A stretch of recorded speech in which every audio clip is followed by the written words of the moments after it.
नमस्ते। इजराइल के लिए यह अत्यंत महत्वपूर्ण है कि आज भारत सरकार के साथ देश विदेश के तमाम भारतीय इस असुर संहार रण में एकजुटता से उसके साथ खड़े हैं। हमास जैसा दुर्दांत संगठन जो मानव ढाल का इस्तेमाल करके अब अपनी जान बचाने की कोशिश में है, वह अपने ही विनाश को आमंत्रित कर रहा है। कुछ असामाजिक तत्व जरूर हमास की आतंक नीति का समर्थन कर रहे हैं, मगर संयुक्त अरब अमीरात खुलकर इजराइल के सपोर्ट में उतर आया है। यही नहीं, मध्य पूर्व में अकेला यूएई उसके साथ नहीं है, बल्कि बहरीन ने भी इजराइल पर हुए हमास के हमले की निंदा की है। भारत और कई मुस्लिम देशों ने पहली बार इतने मजबूत तरीके से इजरायली कार्रवाई का समर्थन किया है। इससे यह भी साबित हो गया कि अब इस्लामिक आतंकवाद को लेकर दुनिया का दृष्टिकोण बदल रहा है। पाकिस्तान, कतर, ईरान और तुर्की जैसे आतंकी देशों के लिए जो एक बहुत बड़ा झटका है।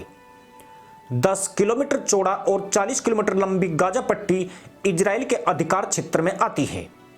बिजली, ईंधन, दाना पानी इजराइल के रहमोक्रम से ही 22 लाख भिखारियों को नसीब होता है।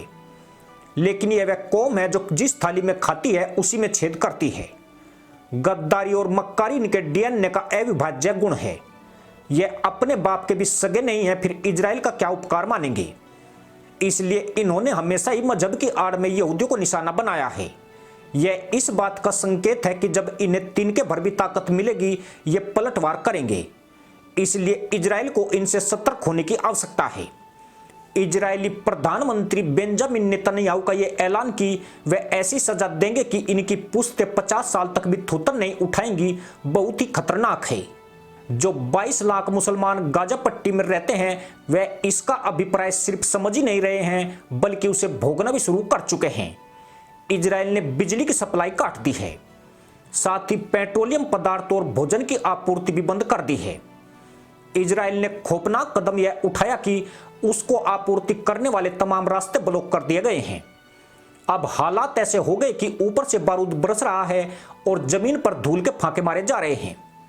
गाजा पट्टी में इमारतों को मलबे में तब्दील करने की कार्रवाई शुरू हो चुकी है।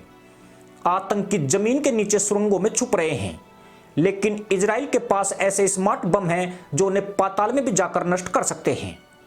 उन्हें उम्मीद थी कि मानव ढाल का इस्तेमाल करके वह बच जाएंगे और दुनिया के सामने विक्टिम कार्ड खेलकर इजरायली कार्रवाई को रुकवा देंगे, लेकिन इस बार सारा प्लान उल्टा पड़ गया है। बंधकों को मुक्त कराने की जिम्मेदारी इजराइल ने मोसाद को सौंप दी है। इस ऑपरेशन में इजरायली डिफेंस फोर्स उसको सपोर्ट करेगी, पर दूसरी तरफ गाजा पट्टी में आर्मी की जोरदार कार्रवाई जारी रहेगी। इजराइल ने यह कहकर हमास के होश उड़ा दिए हैं कि वह बंधकों के मुद्दे पर कोई वार्ता नहीं करेगा, बल्कि हमास का सर्वनाश ही उसका एकमात्र लक्ष्य है। यानी हमास ने बंधकों की आड़ में बच निकलने की जो योजना बनाई थी, वह पूरी तरह धराशायी हो गई है। हमास की पूरी कोशिश थी कि दुनिया भर के मुसलमान उसकी लड़ाई को अपनी लड़ाई मानेंगे। वह लोगों को धर्म के आधार पर लामबंद करने का प्लान बनाकर आगे बढ़ा था और इस्लाम की लड़ाई की तरह पेश करना चाहता था। यही कारण था कि उसने अल अक्सा मस्जिद का हवाला दिया, लेकिन जैसी उसे आशाएं थी वह पूरी होती नहीं दिख रही है। संभवतः अमेरिका, यूरोप और पश्चिमी देशों के इजराइल को समर्थन से खेल का रुख पलट गया है। फिलिस्तीन का बेहद करीबी देश भारत, जो संकट के समय उसके साथ खड़ा रहता था, इस बार एकजुटता से इजराइल के पक्ष में नजर आ रहा है। कई मुस्लिम देश सधे हुए बयान दे रहे हैं, जो कहीं ना कहीं इजराइल के पक्ष में जाते हैं। आपको याद होगा कि दिसंबर 2017 में पाकिस्तान में फिलिस्तीन के राजदूत ने रावलपिंडी के लियाकत बाग में अल कायदा सरगना हाफिज सईद के साथ मंच शेयर किया था। यह कोई असामान्य बात नहीं थी। यह फिलिस्तीनी राजदूत 26/11 के गुनहगार हाफिज सईद के साथ इसलिए बैठा था क्योंकि उसकी दृष्टि में गैर मुसलमानों की हत्या सबाब है।